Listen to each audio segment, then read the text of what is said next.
Hello, Greg. Hi, Mimi. How you been? Oh my goodness. It's so funny because I looked at the calendar and I was like, oh, it's been 2 months since I've spoken to Greg. And Has there's it only been two? exactly. It feels longer, actually. It That's feels what substantially longer. That's where I was headed. I haven't spoken to a lot of people in over 2 months, but for some reason with you, because it was we had 50 weeks together or whatever. It felt much longer. So I was like, wow, it was only 2 months, but yeah, significantly longer. Well, you were missed, of course. Oh, well, no, I'm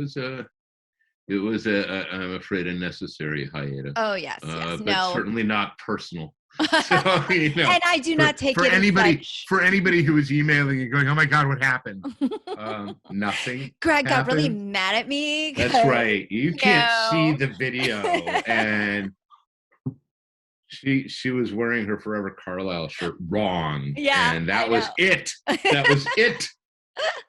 I may show this one. So I am in my Forever I have standards. So, there you go. I didn't have the sword on right. It was like a whole thing. There's standards and expectations as a big fan here. So we have levels that we have to attain. So right. Well, I am wearing my Forever Carlisle shirt to get, as your Discord communities calls like the Ruckaverse. So kind of like, okay, I'm gonna feel like get into the Greg mode now. I'm talking to Greg again. I always cringe a little bit at that term at Ruckaverse, and the reason why, and I know because I it's not, the term in and of itself is not in any way, I think, insulting or demeaning. Mm-hmm. I just there is a hubris that comes with it, I think, and my first exposure to something being called a XXX verse, a writer's verse, mm-hmm. Was when I got to DC, and there was the Dixon verse, which encompassed everything that Chuck Dixon was writing, and I think unpacking it, which is something I have never really done. I just know that I sort of have a shudder, But I actually think the thing that that throws me about it, and I suppose it's less problematic when it's creator-owned collaborative work like Black Magic or Lazarus or the Old Guard, where it's Michael and myself, or Nick and myself, or Leo and myself.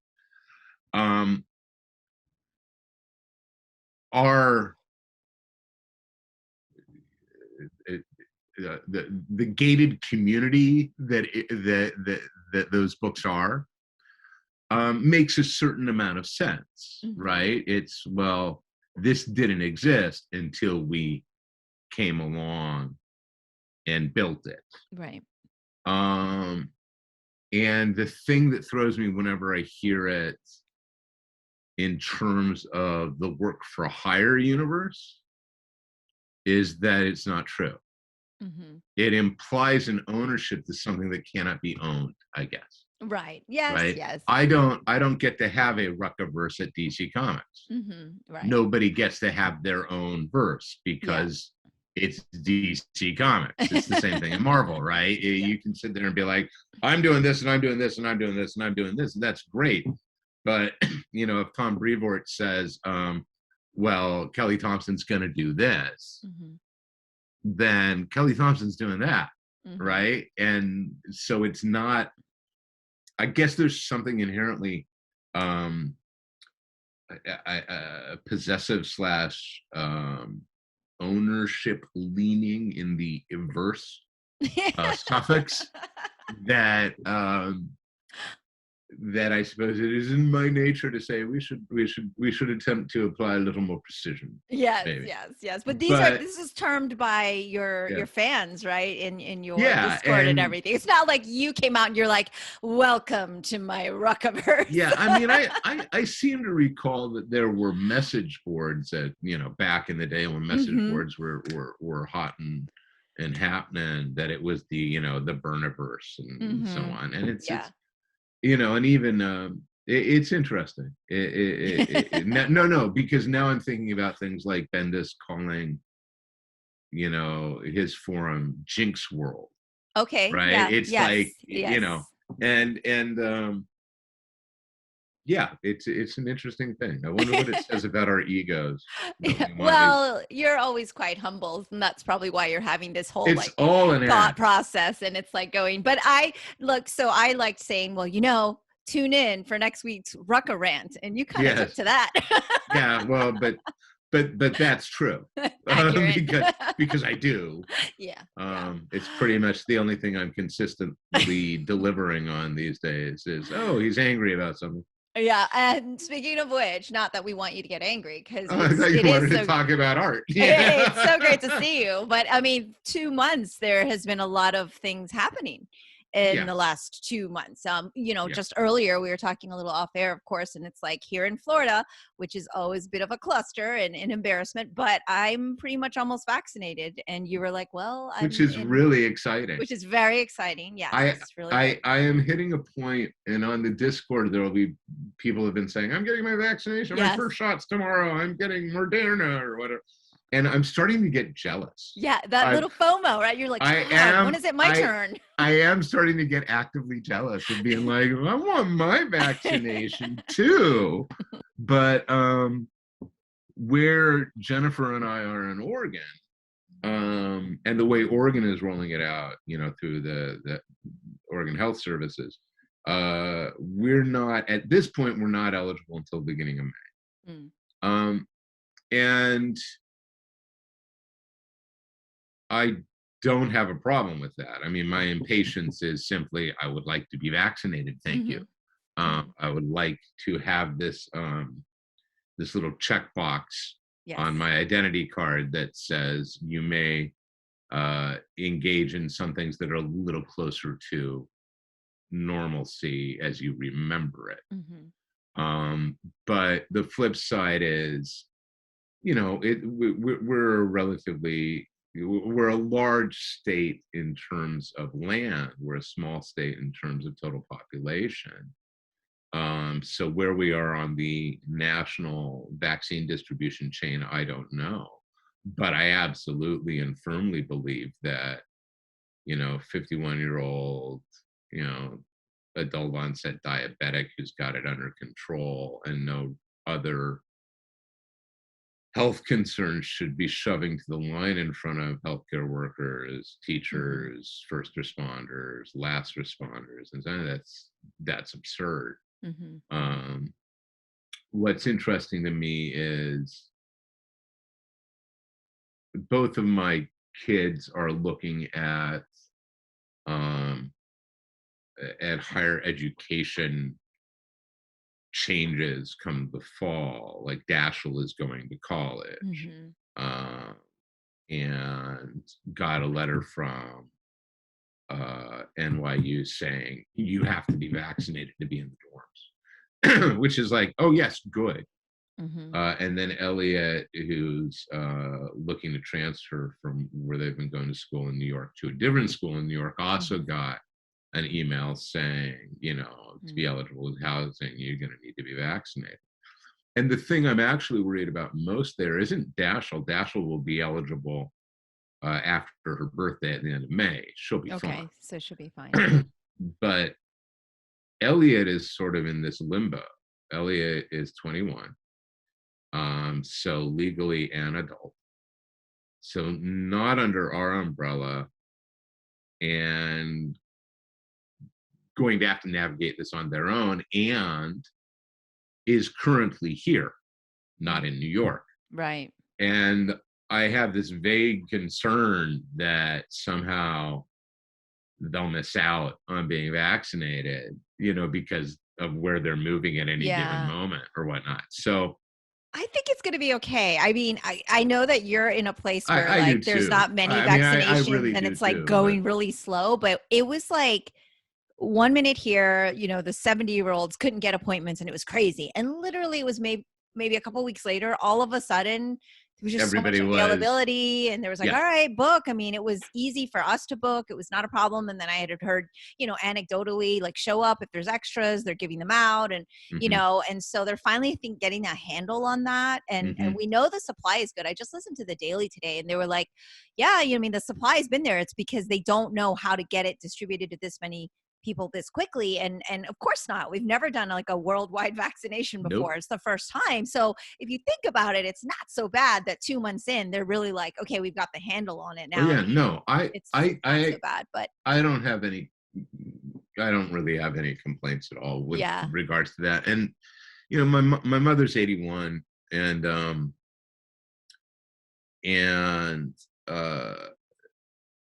the woman who has been responsible is, my mother's 81 and has Parkinson's, I should add. And, you know, I haven't seen her in almost a year.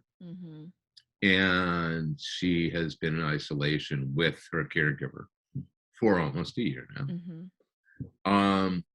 And yesterday, Lydia sent photos of my mom with 2 of her friends playing mahjong. And my mom used to play mahjong every week.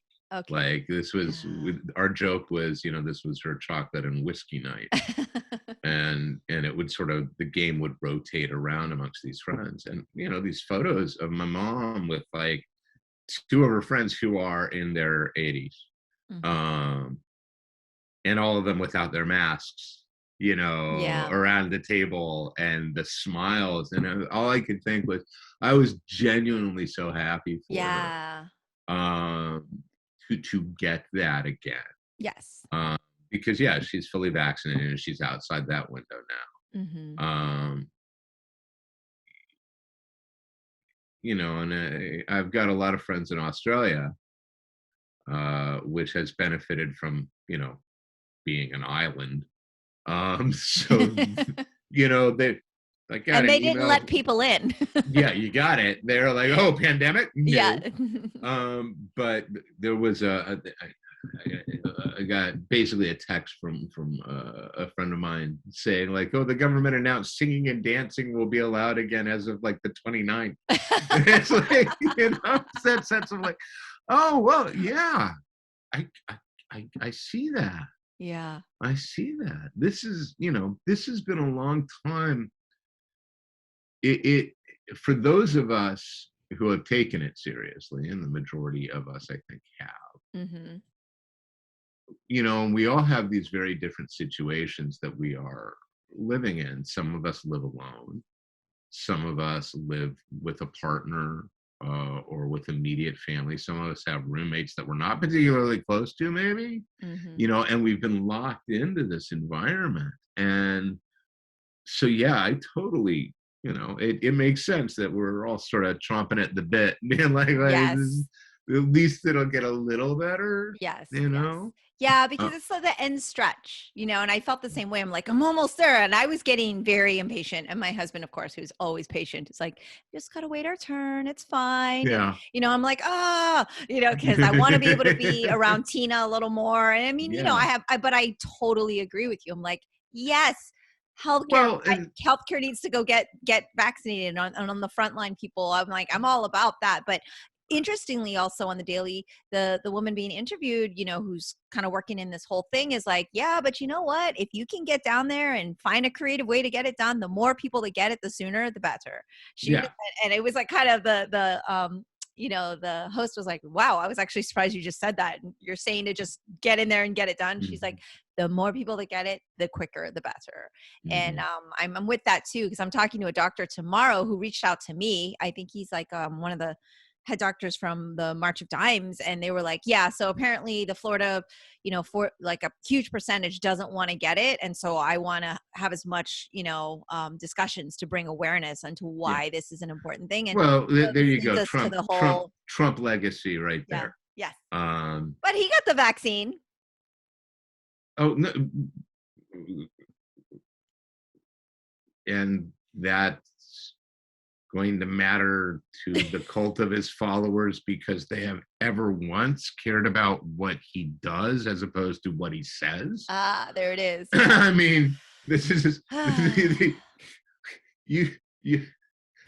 your premise fails the moment you rely on logic, let alone common sense. Yes, of course. I mean, it's just no logic.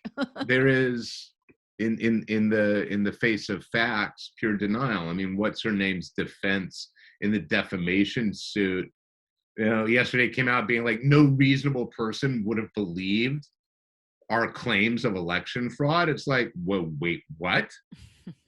That's not a defense. You can't go in front of an attorney and say, yeah, we lied, Your Honor, but we lied because it was so outlandish, nobody would believe it. It's like, really? Because you cost people billions of dollars, and lots of people, their lives are even now being threatened because of the things you said and did. You don't get to say we didn't mean it. We did it, but we knew we were lying. It's like, it's still criminal, sweetie. Shut up, sit down, and be prepared to be disbarred. Yeah, it's frustrating, as always. Yeah, I mean, it's maddening. The flip side of that is, it is, we talk about, there's a great story. It gets referred to frequently, and it's not an uncommon phenomenon. But I think it was best described as by Dashiell Hammett in The Maltese Falcon. He's got Spades talking about. It's funny, I just saw that not long ago. I don't believe it makes any of the versions of the movie. Okay. But Spade it talks about a case, a missing persons case, right? This guy who's living in, say, Cincinnati, just ups and disappears one day. And he's married, he's got a wife, he's got kids, he's got a good job. And they track the guy down, and he's living in like Seattle. And he's got a new name, and he has remarried, and he's basically made for himself again the exact life he had left. And the reason, the motive for doing this is that apparently he was on his way to work one day, and a construction girder fell in front of him, and a half second off and he'd have been dead. Right. And it sort of shocked him into, I have to change. Like, this is my life. I can't, it is so fragile. I have to get out there. Yeah. And yet he defaulted to his normal of before, which is one of the things I've always taken from that story, is that we do revert to a mean where we can. And you're seeing it to an extent with the vaccine, but you're seeing it more with the fact that, we have a new administration, and they're doing things the way we're used to them doing them. And sort of as we sort of settle back down, we go back down to the mean level, right? Yeah.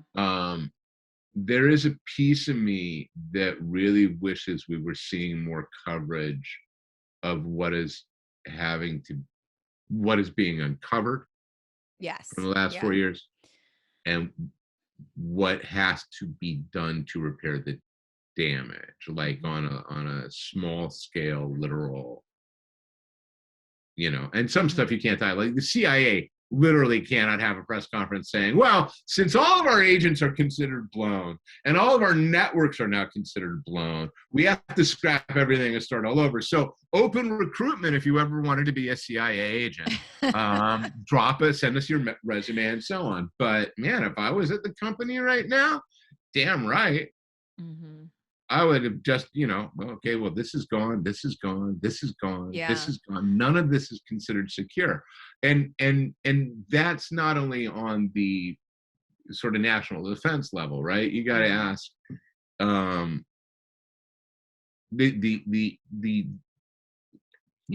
is still Postmaster General. It's like, Jesus Christ, guys, why is this guy still here? I mean, this is not good. But at the same time, it's been very nice to wake up and not immediately cringe when I look at what the New York Times and the Guardian and the Washington Post have all told me is breaking news overnight. Now, the breaking news this past week has been horrible, the last 2 weeks. But it wasn't incited by the president this time. Oh no, but it is. It absolutely was. Well, what I meant was our president now. Right. I'm saying it wasn't like, oh, here we go. But there's you're no right. way. He still just won't go away. There's even if he's not the one out there right now. Well, and just because the megaphone isn't that loud, isn't as loud as it used to be, doesn't mean the message isn't still getting out there and being just as virulent, you know. And I mean, what happened in Atlanta is absolutely to be laid at his feet.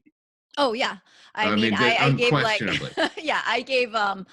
I've been doing news interviews like every day since like that happened, and it has been exhaustive and depleting and insane. And you know, it's interesting because some channels will actually ask me, you know, well, why do you think this is? And I will say, well, because 45. And, you know, I said it like differently. I still wouldn't say his name though. I'm like, former president. But I was like, yeah, well, he started off with, you know, Kung Flu, China virus, and that enabled, just like the Black Lives Matter, just like George Floyd, it made people feel empowered to be racist and then act on that. And I, you know, kind of went down that rabbit hole, and some news channels actually did play it. And then so oddly, my first Fox interview, of course, didn't play that, but my second one was live. And so, but I think that one was a little different because they wanted me to say all of that because they wanted me to get like 1 million thumbs down on, because it was their online digital platform. So they wanted like the controversial thing. So, I mean, I know I'm being staged, but I still feel like, man, if one person gets the message, then it's worth all the effort I'm doing. But it has been exhaustive. But you're right. This is all because of him. I mean, it's. Yeah, no, this is the plus the gun legislation and the, you know, all the, like. Why the hell do we not? I haven't looked, so actually, or I haven't tried to find it. But the mere fact that this judge overturned the assault weapon ban, and within a week, in Colorado, this happened. It's like, I hope this guy, you know, is pilloried for it. Exactly. There is no more direct cause and effect. Exactly. And any attempt to say no, it's not. It's like, no, the intent might have been there before. The ability was not. And you empowered him. And it's absurd. It's just so, yeah. You know, I look, there will never be a shortage of things for us to be outraged about and hurt by. Yeah. And that's, you know, that may simply be as it should be if we are going to be engaged citizens. Is that our engagement means we have to keep being informed and we have to keep being aware.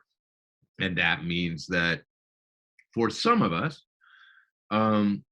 there is no way to separate. There's no way to build enough of an emotional wall that you don't respond emotionally. And I know people, and I have friends who can look at, you know, politics and so on and sort of put the professional or they can compartmentalize the intellectual with the emotional very well. I'm not great at it. And it may simply be the nature of the kind of writer I am. But I, you know, they say all politics are local, all politics are emotional as well. You can be as rational as you want, but the fact of the matter is, as human beings, we have emotional responses that tend to override these. And this is why we tend to double down on stupid arguments.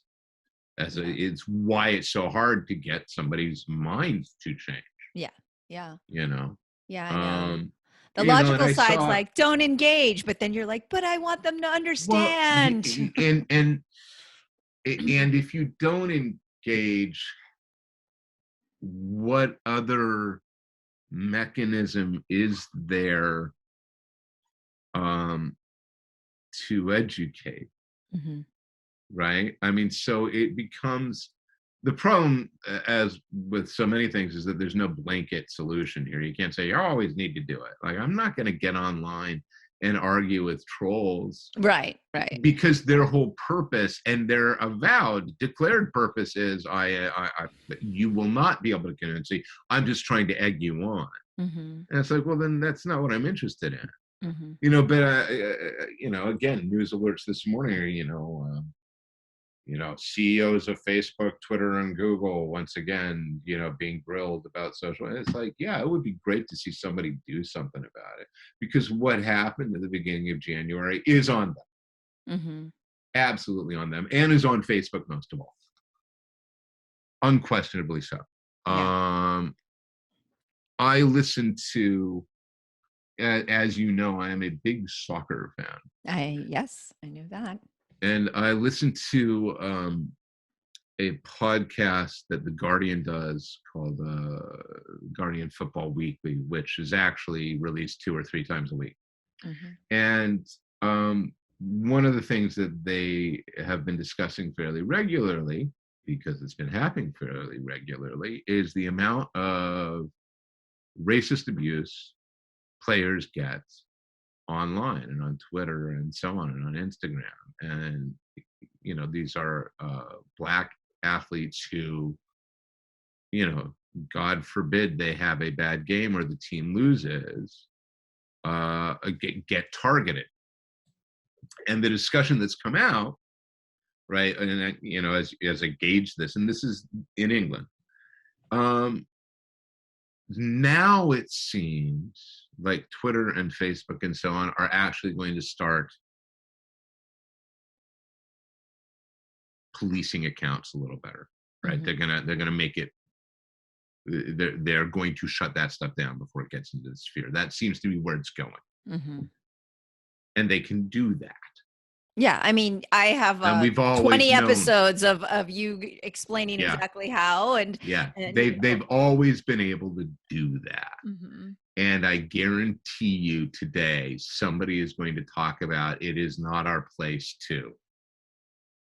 Zuckerberg's whole thing is, well, we don't censor. And it's like, yes, you do. Don't lie. Right. You absolutely do censor. And I guarantee you, if I started a Facebook page that got 5 million followers that said Facebook is the mouthpiece of Satan's asshole, right? And sign up to pledge to leave Facebook on this day at this time, and 5 million people, you're damn right they'd shut that page down in a heartbeat. So don't tell me it's about my freedom of speech. We should try it. It's just,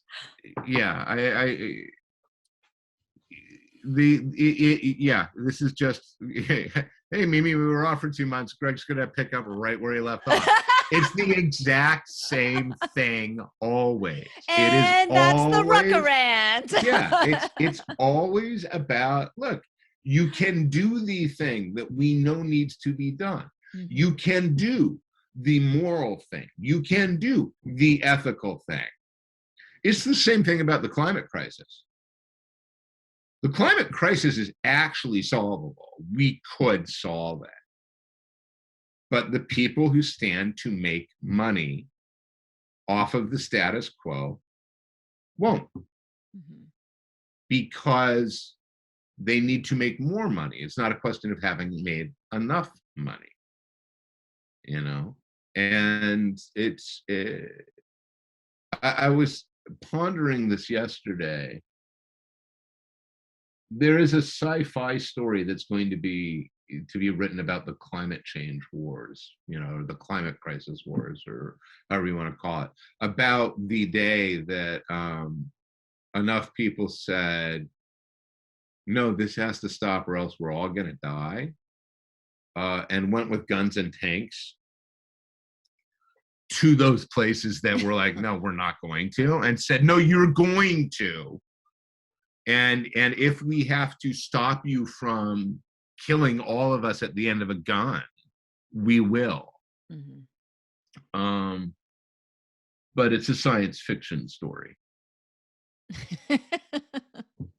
What we do know is that you can get the majority of people to vaccinate in a pandemic within months.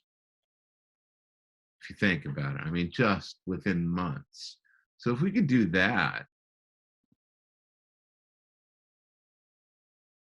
we absolutely could solve a lot of our climate problems in short order.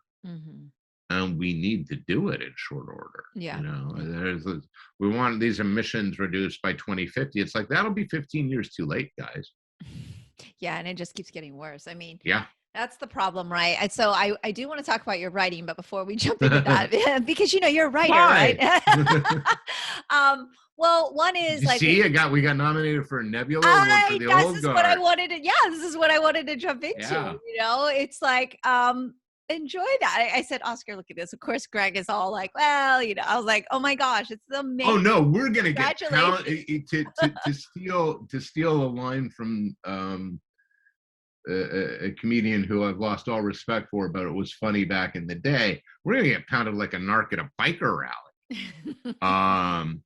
I mean, just having seen The Mandalorian, if nothing else, I'm like, I'd vote for, you know, Filoni's episode in season 2 myself, you know. So, but this is absolutely one of those, it is an honor just to be nominated. Moments. Well deserved. And I mean, you're a writer, obviously, but also it's your first, you know, major motion picture, like you doing the screenplay, you know. So it's not like it's just another Greg's novel made this list, or another comic won the Eisner. Like, this is your like the first one. So now you've set the bar real high, though. Yeah. Maybe. So, I mean, I was so excited. I needed that too, because it's like, it's been such a dark week, and I've been pulled in so many directions, and I was like so happy to see that, you know, because I try to log in and catch up on like things, because mostly people will talk about things going on with you and everything. And I was like, good news. I've got some good news. It's amazing. I needed that. I was so happy for you. It's certainly not bad news. And it was surprising. And yeah, you know, I mean, it's cool. You're like, I'll take it. Yeah, I certainly won't say no if we win. Yeah. You know, I won't say I feel that I must decline that won't happen. No. But yeah, I mean, if you look at what we're up against, it's but that also shows that like you're up there in that league. So it's either that or it shows that it was a pretty lean year. No, I don't think so. Because everything there listed is pretty strong, like Lovecraft, and, you know, I mean, they're all really cool shows. Yeah. Like, it's not like, it's not like those, sometimes you see those off years at the Oscar. Yeah, like, I guess. I was like, damn, I should have made a film this year. Yeah.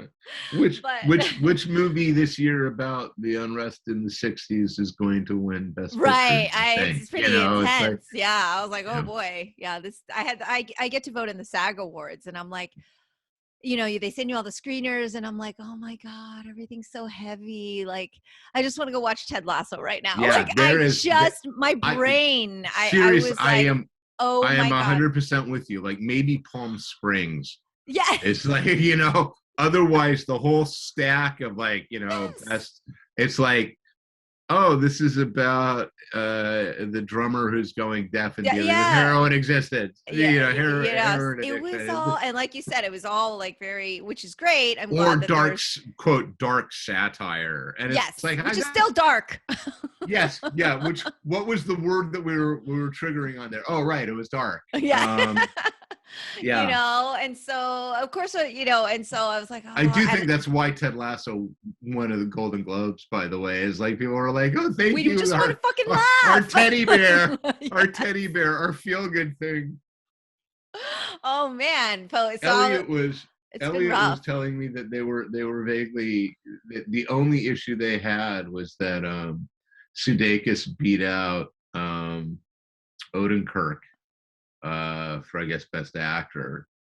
And they were like, you know, I mean, I want Odenkirk to win that before Better Call Saul is over. It's like, yeah, that's true. Give it. But I mean, Ted Lasso. Exactly. Like, you know what?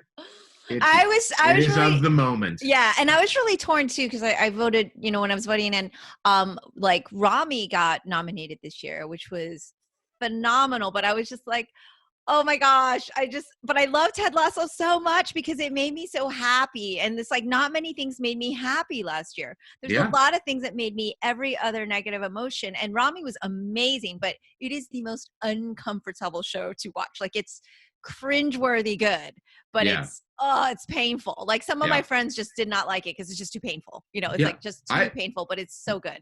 There are genres of entertainment that that don't click for me because the whole cringe comedy, I'm not great with. It's just I don't, in my recreational time, I do not find that does not, I don't get anything out of it.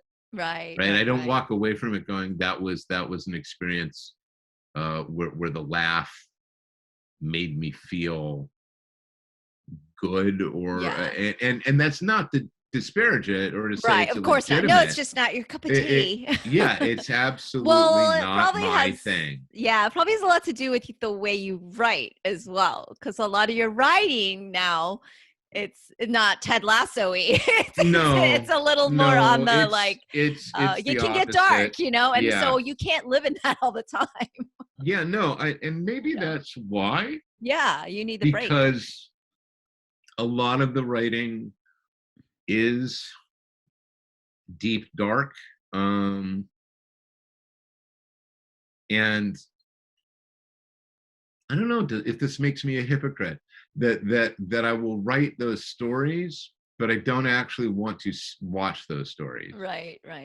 Like, I'm more than happy to exercise my own demons and force them on an audience, but I don't want to be in the audience of somebody else's exorcism, I guess. And I don't think it's that. I think it's that you're so absorbed in it all the time. And this is like a very strange analogy, but I have a lot of restaurant owners, and a lot of them are Chinese restaurant owners. None of them eat Chinese food.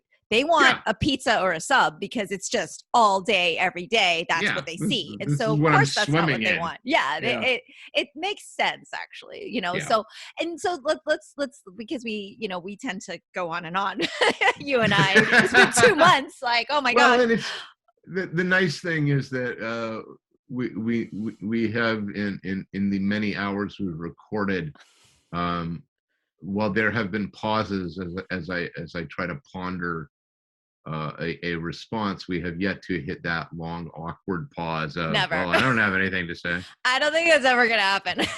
Because we had like what was it, 30 plus episodes straight, and that's pretty intense. Yeah, it's pretty intense. So but you describe, and you're not the first one, like I've seen on social media other comic creators, like, I'm in my bunker of writing, and I want like that visual. I want to know what that's like for you physically and mentally, and like, because I know you can't talk about what you're writing about, but I can. I mean, it's the space. I can't.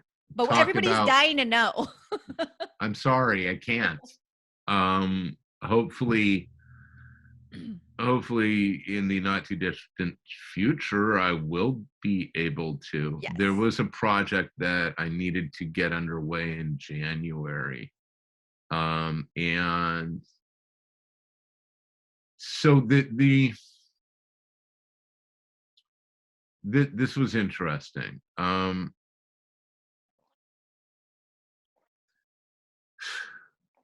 I'm trying to figure out how to approach this. Again, not an awkward pause, a thinking pause. One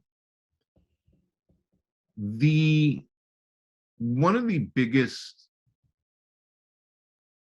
problems that arises for me as a writer at this point in my career and my life is actually securing the time to do the work.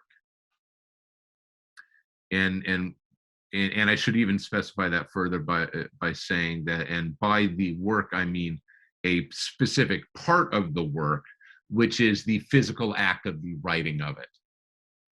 Mm-hmm. That there are other parts of the work that are not the actual sitting at a desk and typing, but are the wandering around the neighborhood, thinking, or having the phone calls, or blah blah blah blah blah. But when it comes to the writing, the need to be in an environment that, for me, and when I was younger, it wasn't as vital. When I was younger, I could sit in a noisy coffee shop and write a Batman script, and it would just come out like somebody had switched on a fire hose. Wow.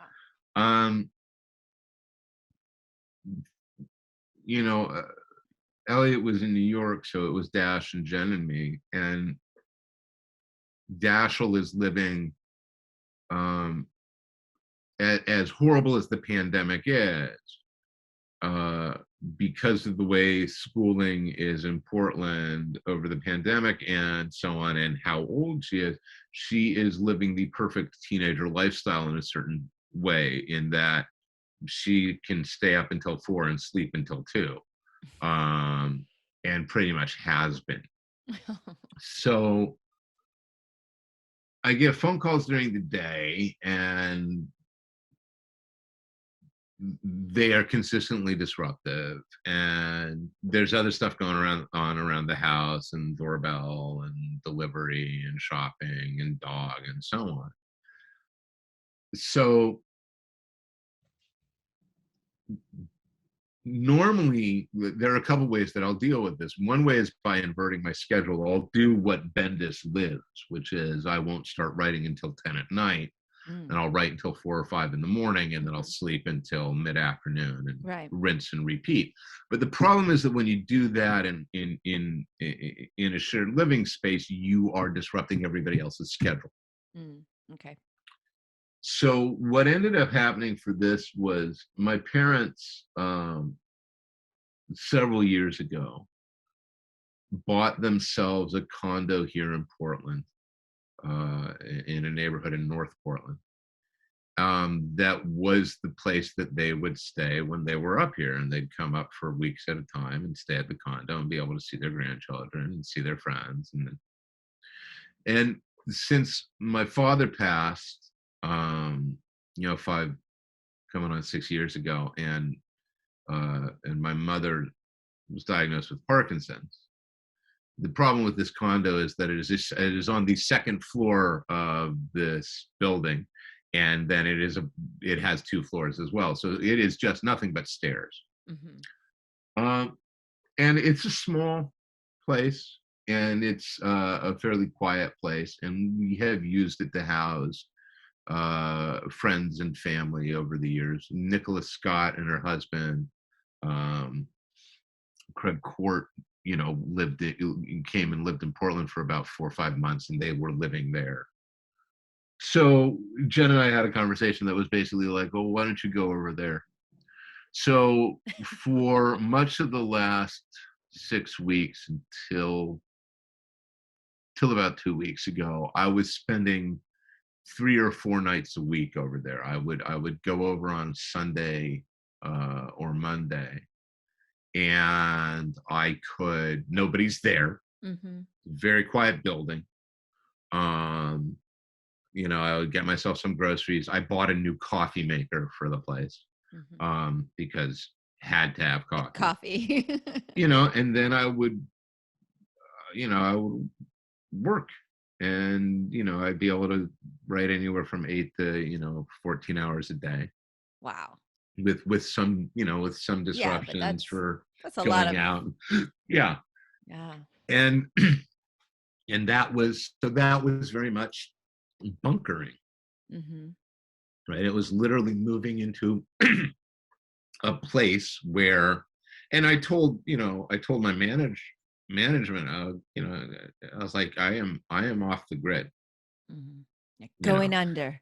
Yeah. And when I'm talking to Angela, the nice thing about Angela, or one of the many nice things, is that I can say to her, look, I am doing this thing, so you have absolute carte blanche. Anybody who wants me, what needs to get through the membrane here, but you and David will hold it. And they held it for quite a while. There was no conversation. Well, that's the benefit of having your team be so long with you. Like you said, you trust them, they know you, and it's just, yeah. So man, I find that fascinating, because it's like, I never could study or read or do anything in noisy places ever. Like I've never I need like solitude all the time. So for me, anytime I'm trying to focus, it has to be that way. But does it change your creative I guess juices? Does it change your creativity to have that like kind of blank slate? Like I'm picturing, you used to tell me about your novels, and I pictured you in this like tower, because you're like, oh, it was just, me writing and it was dark, but like you literally move into this new space, and I'm sure it's like a very nice place, but at home it's your home. You've got your records and your TV and your things. But part of that is it's erasing all the distractions, right? I am in this condo, and all there is, there's the bed and the bathroom and the kitchen, and there is a TV, and it is not cable. It's got a little Apple TV box. And it is, because God bless my parents, when they laid this out, the TV was an afterthought. So the space that it's in, it's actually really uncomfortable to watch the damn thing. So you can't watch it for too long. Exactly. You literally will give yourself a backache. Like the way they arranged the seating was so that you would all be looking at each other. It's not arranged to look at a monitor. Exactly. So even if I wanted to waste 2-3 hours of watching a thing. Yeah. And so and that was the primary purpose was to erase the distractions. So, I would go over with my laptop set up. I'd bring my quirky writer. I'd bring my laptop. I'd bring my laptop stand. I'd bring my external drives that I would need. I'd bring my mouse. I finally got a second monitor set up there, so that I could just plug into that system. Yeah. And then it would be like, all right, well, I'll open Tidal and I will listen to the exact same musical playlist over and over again, because I just want ambient noise that's not going to get in the way. And now it's type. And the big disruption there was that my primary point of contact on this project, I was talking to them every day. So that they would get an email at like 2 or 3 in the morning with like, this is what I did today. And I would wake up to a text saying, when do you want to talk? And then we'd get on the phone, and that would normally be, we will now have a 90-minute conversation during which I will walk 5 miles. That will be, if I'm not running, right, then that was the exercise. It was the 5-mile walk or whatnot. And then it's, make yourself something to eat and get back to work. Wow. But it works. Yeah. And it is absolutely, I am very aware that this is an incredibly privileged thing I am able to do, because it is the only thing I do. I am a writer. So this is, I do not have to also do a day job and write. But the value of shielding up and locking the doors, and in general I would talk 2 or 3 times a day to check in. Of course, yeah. But I otherwise, I was in the dark. Yeah, in the fortress. Yeah. So. I find it fascinating because I just like have this vision of like Greg, just typing away, and you're doing your thing. And now I know like that was like a big project and stuff, but you still have, I think it's also because you have so many projects that are still ongoing, that are going on right now, and Lazarus of course being one of them. So issue will be June right now. Okay, June. So I was like, are there any updates for our listeners on any of the things that they are looking forward to? Michael is healthy. And safe, and wonderful, and back and back at work. And I'm actually working on the next script after I finish the script I am writing right now, which is for another thing. But that right now we're all looking at June, and it looks like June's going to be for real. So yeah. Okay. it We has look forward to been, that. yeah, it's been horrible. The schedule issues have just been Yeah, I horrible. But mean the pandemic, and then of course he's in yeah, Texas, I'm and not they had gonna. the storms, and it's Well, just they crazy. they Yeah, had it was. Texas, yeah. Yeah, and it's Um, Texas, so but okay, a couple more questions before we wrap up because I know you've yeah. got to go. But a question I got a lot, of course, this week was about racism, and is this a new thing? I'm like, no, obviously it's not a new thing. Like No. my culture's experienced it. Obviously, the African American culture's experienced it. Like there aren't changes. It's slow and incremental. It's maybe a step forward, three back, and it's been ongoing, right? And it's this, oh my gosh, I had no idea you Asians ever had those experiences. And I'm like, of course not. You don't ask. You don't, you don't live it, you don't know, right? But Oh, and huge thing. also it is a different kind of bigotry and prejudice, Mhm. in the same way that, it isn't. This is the thing, that it's a dangerous phrase. It isn't in the same way, for instance, that Jews deal with it, or Mhm. but there are things that are commonalities. Mhm. Um,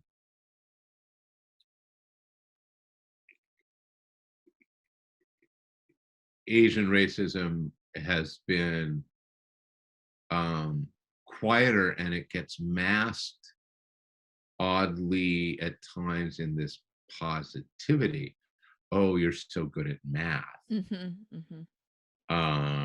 kind of thing. Yeah, that model E- minority myth, and yes, Exactly. yes, That you guys are the good. yes. You're the good type of not white people, Mhm. Mhm. as opposed to those black people, right, Mhm. who are the bad type, Right, because or what's the best way? Separate or all the, exactly. the minorities so that we do not Yeah. come together. Like it's constant being trying to separate all of the Yeah. different backgrounds so that we don't join and we're not united. And I mean they purposely have done it. I mean, this is historically, but I've been asked about that. Like, have there been steps forward, and what are you asking about this? What do you want? And obviously we want things to change, but like this week we see the trial coming up for the Derek Chauvin, right? And Uh-huh. it's like people asked us last year, like, is there change? This is the most that we've seen so many people support Black Lives Matter, and this is the most support. Like, is this the one step forward thing? And I'm really curious as to how you think this is going to play out. But the Seeing that, trial, yeah. I have no idea. My gut is pessimistic in these Hmm. things. Yeah. The burden of proof is, inevitably placed on the victim in these in these trials. It doesn't matter that Chauvin is known to be a piece of shit. It doesn't matter that there's video. Um,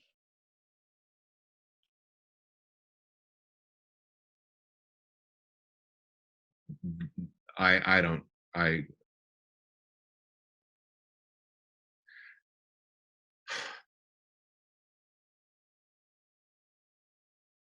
I would love to see the trial do what a trial is supposed to do. Hmm. I would love to see the facts, uh, of the case presented for all to see. Um,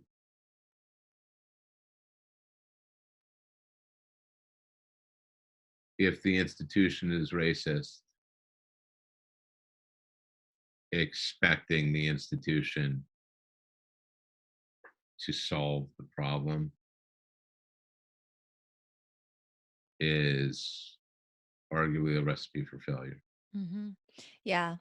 I mean, But this is it's I believe it's the Audre Lorde quote, right? You cannot dismantle the master's house using the master's tools. yeah. And Um, yeah, so I look at this kind of to that, is there going to be change? And it's like, depends on how this goes. It really would be a benchmark. It would be a huge a huge win. It'd be more than one step forward. It would be a really big deal. So that's why I'm just kind of on edge, and people ask like, what do you think? And I say like, oh, we're now at least not silent, for our cause, but like, seriously, like this is going to be a while. Like, this is not like, oh, next month, everything's going to be okay. No. Like, and that's, a long haul, well, this is a long. And that's the important part here, right? Like you can make the argument that the results of the trial, for better or for worse, is just another battle in the long war. Mm-hmm. And that the long war is a war we are all fighting together, trying to, not to sound Pollyanna, but to make a better world for ourselves and our posterity. Mm-hmm.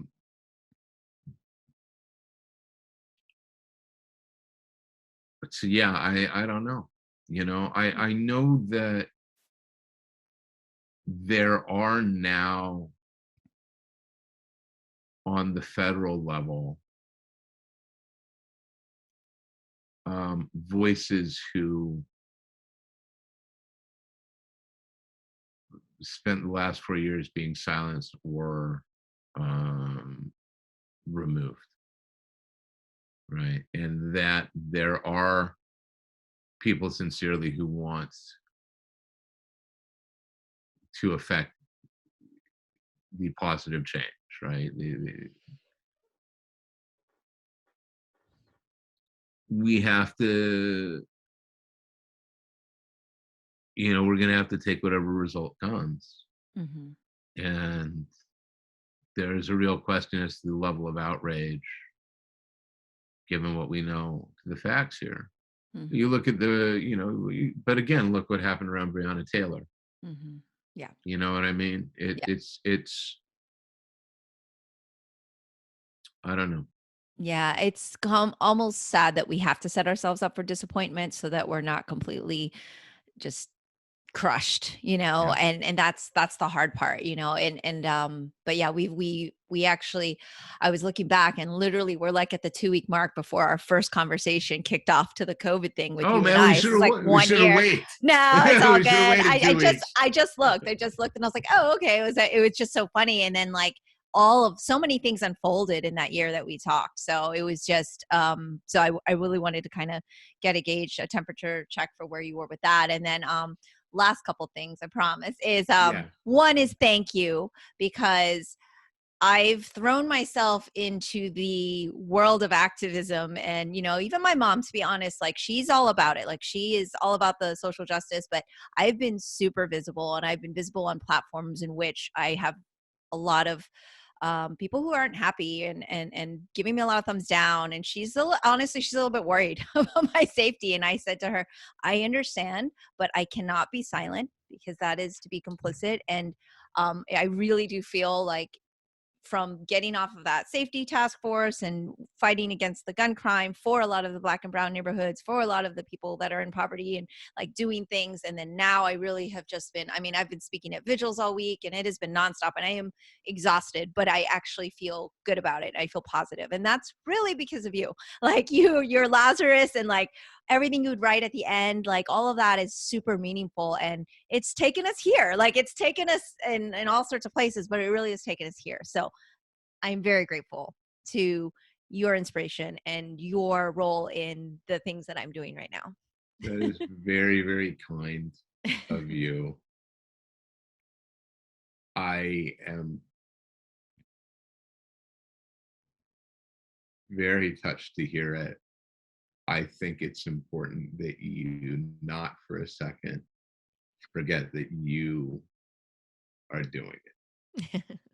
That you stepped up. And in the grand scheme of things, it is easier maybe for me to sit and write about it. It is harder to put yourself out in front of it.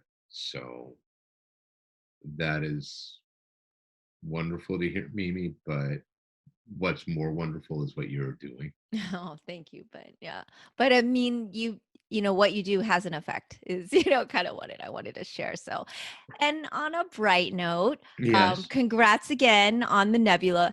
Did you watch Mythic Quest on I Apple as did well as Ted not. Okay. I did not. It's I'm up there aware of with it. it's up there with it's not as great as Ted Lasso, but like because Few of the things Nebula, are. few things are. But because of the Nebula, Mhm. you need to watch it now because that's a Okay. huge part of it. And actually, if you go all the way to the end where there's a quarantine episode, Oscar and I were just shocked at how we felt at the end, and I think you would appreciate that. But because of the Nebula, I think you would really appreciate it. All right. There's a really great component in there, and it's great. So, and congrats on that again, and very, very, very excited for you. So, as always, it's amazing to talk to you. Yeah. It's great to catch up. And it was my best to your family, my best to Oscar, likewise. and yeah, if not next week, the week after. Okay. Yeah, we be back. We'll have an anniversary. Yes. We'll have to get some drinks. All right. Thank you so much. Have a great day. You too. Bye. That's all for today's episode. Thanks for listening to Culture Chat and hope you enjoyed the conversation. Please subscribe and rate my podcast. Feel free to leave me suggestions or send an email to mimi@culturechatpodcast.com or follow me on social media at Sifu Mimi Chan on Twitter, Instagram, or Facebook.